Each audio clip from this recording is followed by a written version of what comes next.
वेग, धाडस आणि कौशल्याचा अद्भुत संगम असलेली इंडियन नॅशनल रॅली चॅम्पियनशिप 2025ची 6वी आणि अंतिम फेरी यंदा नाशिकमध्ये रंगणार आहे. वेस्टर्न इंडिया स्पोर्ट्स असोसिएशन विसातर्फे आयोजित blue band rally of Maharashtra 27 February ते 1 मार्च या कालावधीमध्ये नाशिकच्या डोंगर दऱ्यांमध्ये पार पडणार आहे. विशेष म्हणजे विसाचे हे रौप्य महोत्सवी वर्ष असून नाशिकच्या शिरपेचामध्ये या निमित्तानं मानाचा तुरा रोवला गेलाय. नाशिकच्या रस्त्यावर 25 फेब्रुवारीपासूनच स्पर्धकांच्या गाड्यांची वर्दळ सुरू होईल. रॅलीचं मुख्य केंद्र त्र्यंबकेश्वर रोडवरील सपकाळ नॉलेज हब या ठिकाणी असणार असून या रॅलीत मंगळूरच्या डीन मस्कारेनहास विजेतेपदाचा प्रबळ दावेदार मानला जातोय. तर दुसऱ्या क्रमांकासाठी कर्ण कदूर आणि आदित्य ठाकूर यांच्यामध्ये अटीतटीची लढत पाहायला मिळेल. MRF आणि JK टायर्स यांसारख्या नावाजलेल्या कंपन्यांचे चालक सहचालक यामध्ये आपल्या कौशल्याचे चुणूक दाखवणार असून गेल्या 25 वर्षांपासून रॅली क्षेत्रात आपला ठसा उमटवणाऱ्या विसा संस्थेच्या प्रवासावर आधारित कॉफी टेबल बुकचे प्रकाशन NMRDAचे आयुक्त जलज शर्मा यांच्या हस्ते करण्यात आलं. या पुस्तकाच्या माध्यमामधून जुन्या आठवणींना उजाळा देण्यात आलाय. यावेळी जलज शर्मा यांनी या रॅलीला आयोजनासाठीचं कौतुक करत शुभेच्छा दिल्यात.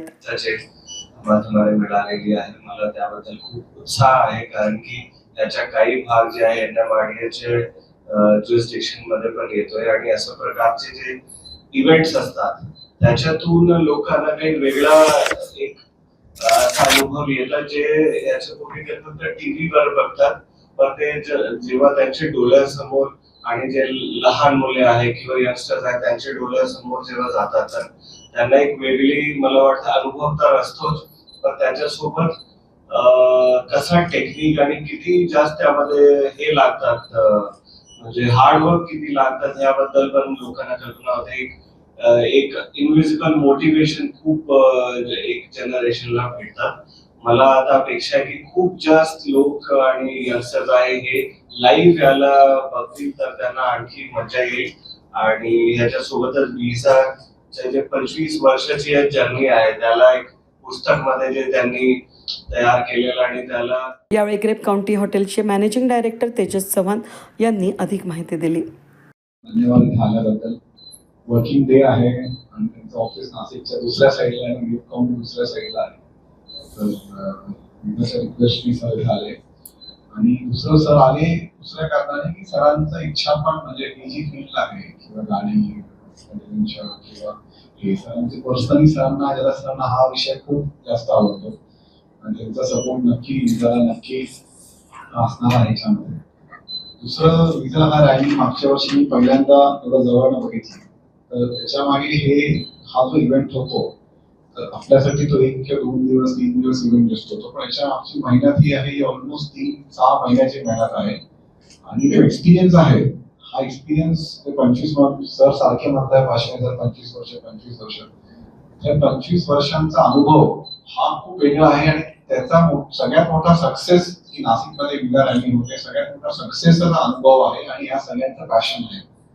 तर कुठेच किती पण लोकांनी प्रयत्न केला की फंडिंग आणलं हे आणलं तरी हा जो पॅशन आहे त्या पॅशनमुळे ही रॅली नाशिकमध्ये दरवर्षी होते आणि सक्सेसफुली होते.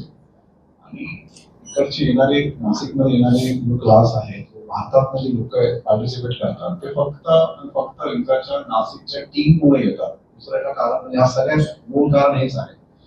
आणि जी नवीन टीम आता येते आहे सूरज हर्षल ही टीम आहे, तर आय एम व्हेरी शुअर की हे सगळा जो ब्रँड आपला जो नाशिकचा ज्यांनी तुम्ही जर एवढं वर्ष केलं आहे ह्याला ऍटलीस्ट खूप मोठ्या तऱ्हेने घेऊन जात होतं. आणि सूरज हर्षलचं बाकी टीमचं असं पण हे पॅशन शिवाय गोष्ट होऊ शकत नाही. असं कधीच होऊ शकत नाही की बाबा इव्हेंट आहे पैसे मिळतात ते म्हणून करतोय. हा पर्टिक्युलरली हा जो स्पोर्ट आहे it is 100% driven by passion. तर आय एम व्हेरी प्राऊड की सूरज आणि हर्षल आणि बाकी टीम हे पूर्ण घेतात आणि तुमचा गायडन्स त्यांचा अनुभव तो आहे. मंगळवारी ग्रेप काउंटी हॉटेल या ठिकाणी झालेल्या पत्रकार परिषदेमध्ये विसाचे चेअरमन आणि रॅली ऑफ महाराष्ट्राचे COC अश्विन पंडित यांनी अधिक माहिती दिली. रॅली ऑफ महाराष्ट्र 2025 आताची शेवटची राऊंड INRCची ही 27 फेब्रुवारी 28 फेब्रुवारी आणि 1 मार्च दरम्यान नाशिकला होणार आहे. 27 फेब्रुवारीला ग्रेप काउंटीमध्ये आपल्याला सुपर स्पेशल स्टेज बघण्याचा आनंद लोकांना घेता येईल, जिथे संध्याकाळी 4 वाजता पहिली गाडी सुरू होईल आणि 3 वाजता सगळी गेट्स बंद होणार आहेत. आणि शनिवार आणि रविवार पोशेरा आणि कळंब ओसिरवारा अशा गावांमध्ये हा रॅलीचा थरार तुम्हाला पाहायला मिळेल.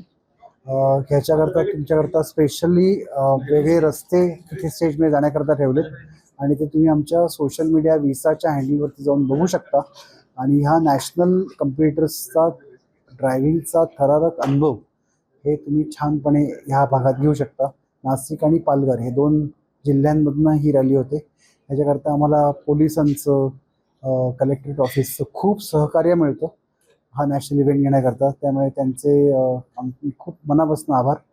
आणि प्रायोजक आमच्या मागे आहेत गेले कित्येक वर्ष आणि विसाचं 25वं वर्ष आहे रौप्य महोत्सवी. त्याचा खूप वेगळा आनंद ह्या रॅलीमध्ये आम्ही अनुभवतोय. या रॅलीमध्ये नॅशनल चॅम्पियनशिप ऑलरेडी सील झाली आहे. डीन मॅस्करेन्स आणि गगन हे 2 ड्रायव्हर नॅव्हिगेटर हे ऑलरेडी इंदोरच्या लास्ट राऊंडला त्यांचे पॉईंटची टोटल अशी झाली आहे की ती चॅम्पियनशिप सील झाली आहे. पण सेकंड रनरअप करता Aditya Thakur from TSI racing आणि कर्णा कडूर फ्रॉम आर्का मोटर्स ह्याच्यामध्ये मात्र चुरस कारण त्यांची सगळी पॉईंटची टोटल आहे. कर्णा टार्मॅकमधला एक्सपिरियन्स ड्रायव्हर आहे, आदित्य हा एकदम तरुण ड्रायव्हर आहे. ते बघायला फार मजा येईल. महिलांचा सहभाग पण आता खूप वाढला आहे. ऑलरेडी आमच्याकडे 4 एंट्रीज आलेल्या आहेत आणि बाकीच्या एंट्रीज येतील असं महिलांकडनं वाटतं. एकंदर आत्तापर्यंत 17-18 एंट्रीज आल्या आहेत वेगळ्या वेगळ्या टीम्समधनं. हा आकडा 20 तारखेला एंट्रीज क्लोज होतात. साधारण 35-40च्या घरात आम्ही पोचू असा अंदाज आहे. त्र्यंबकेश्वर आणि पालघर पट्ट्यातील पोशरा, हिरवेगाव, करोली, ओसिरवारा, कळंब आणि खारवळ या दुर्गम भागामधील वळणदार घाटांमध्ये या रॅलीचा थरार रंगणार असून त्र्यंबकेश्वर आणि पालघरमधील ग्रामीण भागातही याचं मोठं आकर्षण आहे. स्थानिक सरपंच आणि ग्रामस्थांनी या राष्ट्रीय स्तरावरील खेळाला मोठा पाठिंबा दर्शवला असून घाटाच्या अवघड वळणांवर कार चालवताना चालकांच्या कौशल्याची खरी कसोटी लागणार आहे. या पत्रकार परिषदेच्या प्रसंगी managing director grape county resort and स्पाचे तेजस चव्हाण, प्रशासकीय अधिकारी कल्याणी चॅरिटेबल ट्रस्टचे डॉक्टर सचिन हारक, श्रीरंग मत्से, दिनेश शुक्ल, श्रेयस यंदे, मनोज जोशी, प्रणव साक्रीकर हे यावेळेस उपस्थित होते. वेद न्यूजसाठी प्रतिनिधी कमलाकर तिवडे, त्र्यंबकेश्वर, नाशिक.